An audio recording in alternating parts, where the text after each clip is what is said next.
When I first got my Panasonic S5, I was looking at the lenses that you could get for it, and the Viltrox 20mm T2.0 was something that I'd noticed before but hadn't paid much attention to, not having an L-mount camera. So yeah, here we are shooting with it now on my beautiful S5. We're gonna throw up a lot of random video samples, but in fact stills too. Now let's say if you want to shoot open gate, you want to see what it's like across the whole frame, there's that. But in all honesty, I just wanted to do it for the crack. So yeah, there'll be a lot of random video and stills samples. We'll have a chat about it afterwards. Then it'll be over to you in the comments below. But first, let's get in the studio and take a look at it up close.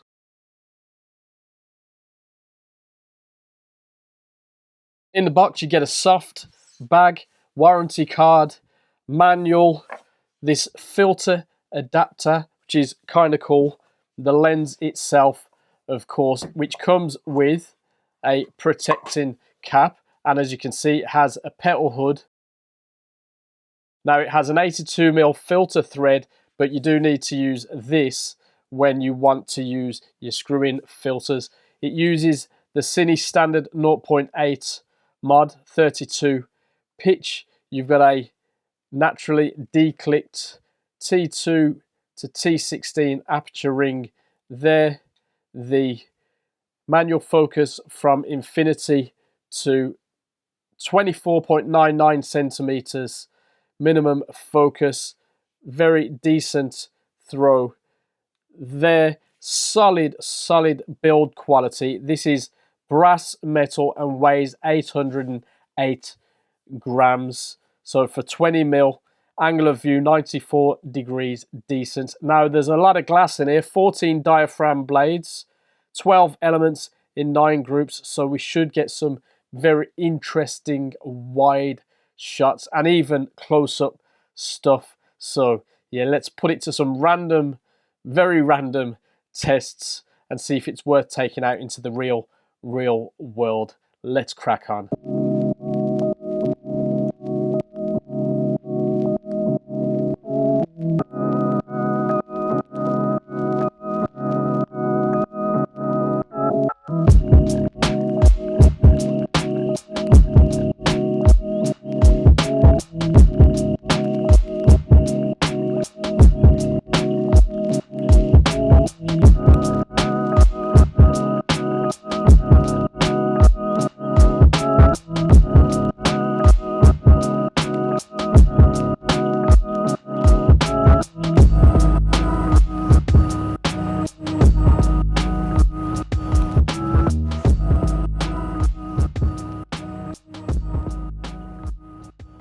Both lens hoods are quite tight to fit, and when you use the filter hood, there's no cover for that, so it isn't the most practical thing for run and gun shooting if you want to leave the filter on while moving between scenes. Now, the weight of the lens might not suit some for run and gun shooting, but hey, that's mostly what I've done with it for testing, and it's been absolutely fine. Now, even without a follow focus rig, focusing is very easy. Of course, I have one, so I can confirm it works very well. It's nice and smooth, and the throw is more than suitable.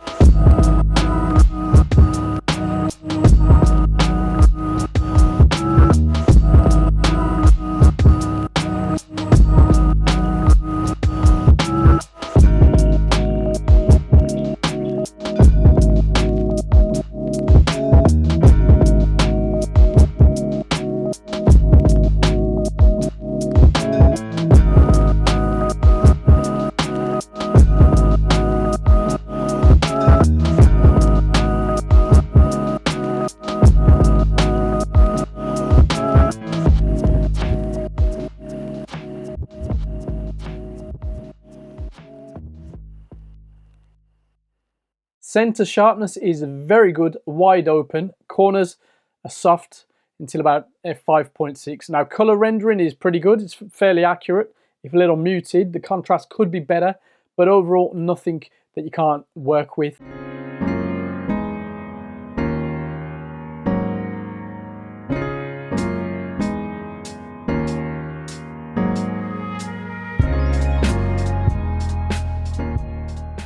Distortion is present. It's nothing too wild, but it's there towards the edges. Now, when it comes to chromatic aberration, the lens does well, and fringing is minimal. Focus breathing, as you might ascertain next, is present, so buyer beware. It's not a huge deal at this focal length for me, but it's one area that this lens shows its place as a cheaper cine lens, let's just say.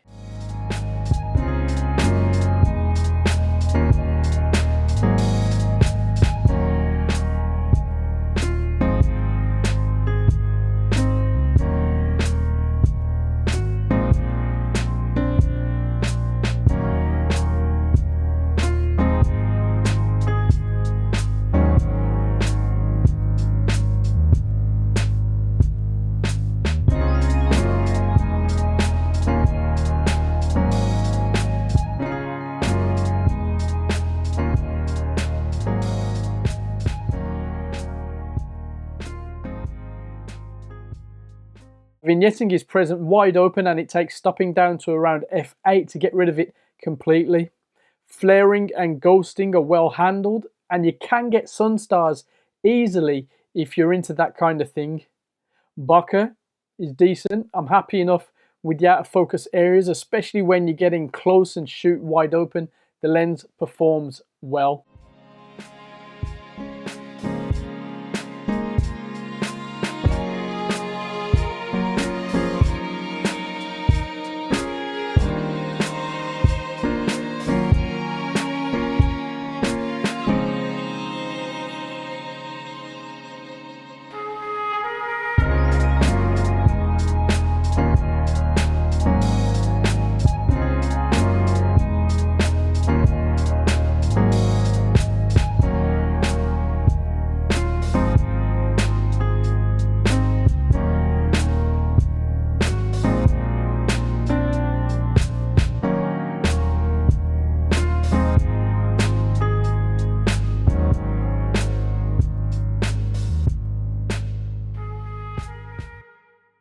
You're getting a solid build, weather resistance, which I have tested a little bit to be fair, bright aperture, and it's set up for cine shooters. Plus you get the two lens hoods, makes it a decent option. So at about $4.90 at the time of recording this piece, it's a very worthy buy.